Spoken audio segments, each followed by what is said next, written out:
দর্শক, রাষ্ট্রপতি নির্বাচন প্রসঙ্গে কথা বলছেন ইসি সচিব। আমরা সরাসরি যুক্ত হয়ে শুনে নেব তার বক্তব্য।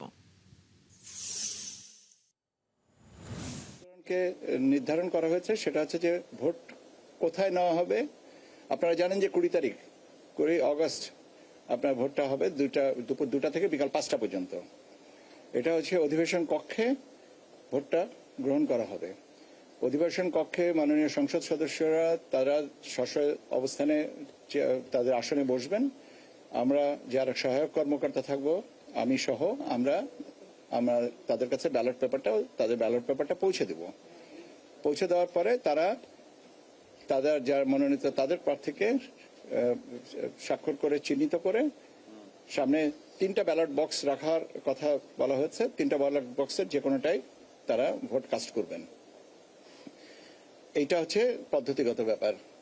এবং আমরা বিকাল 5টা পর্যন্ত ভোট ব্যবস্থাটা রাখতে হবে, কেন যদি কোনো অনির্ধারিত কারণে কোনো মাননীয় সংসদ সদস্য এসে পৌঁছাতে দেরি করেন, তাহলে সেই জিনিসটা যেন 5টা পর্যন্ত কন্টিনিউ করে। 5টার সময় যখন ভোট গ্রহণ শেষ হবে, আমরা তাৎক্ষণিকভাবে ওখানে কাউন্টিংটা করব। ওই যে জায়গায় ভোট বাক্সগুলো রাখা আছে ওইখানেই আমরা কাউন্টিংয়ের ব্যবস্থা করা হবে।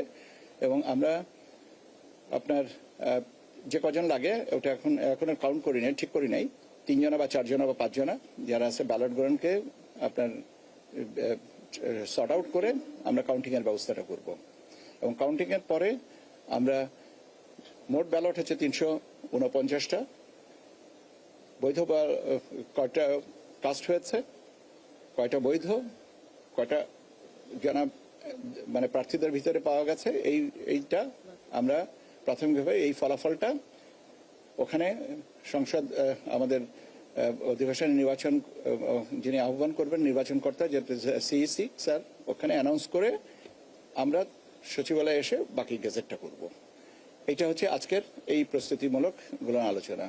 শুরুতে আপনার লাইভ টেলিকাস্ট ওখান থেকে করা হবে এবং আপনাদের সংবাদকর্মীদের বোধহয় বসার ব্যবস্থা রাখা হবে, আপনারা যেন আপনাদের নির্ধারিত জায়গায় এটা বসতে পারেন। এই হচ্ছে মোটামুটিভাবে এটা। আর আমরা এখান থেকে সহায়ক কর্মচারী হিসেবে আমরা 20 জনা আমাদের 20 জনা আমাদের সহকর্মীর নাম আমরা প্রেরণ করব। তাদেরকে আলাদা করে আইডি কার্ড দেওয়া হবে। আর সংসদ সচিবালয় থেকে প্রয়োজনীয় সংখ্যক তারা আমাদেরকে সাহায্যকারী কর্মকর্তা দিবেন। নির্বাচন কমিশনে ব্রিফিং চলছে, আমরা এতক্ষণ সরাসরি যুক্ত ছিলাম সেখানে।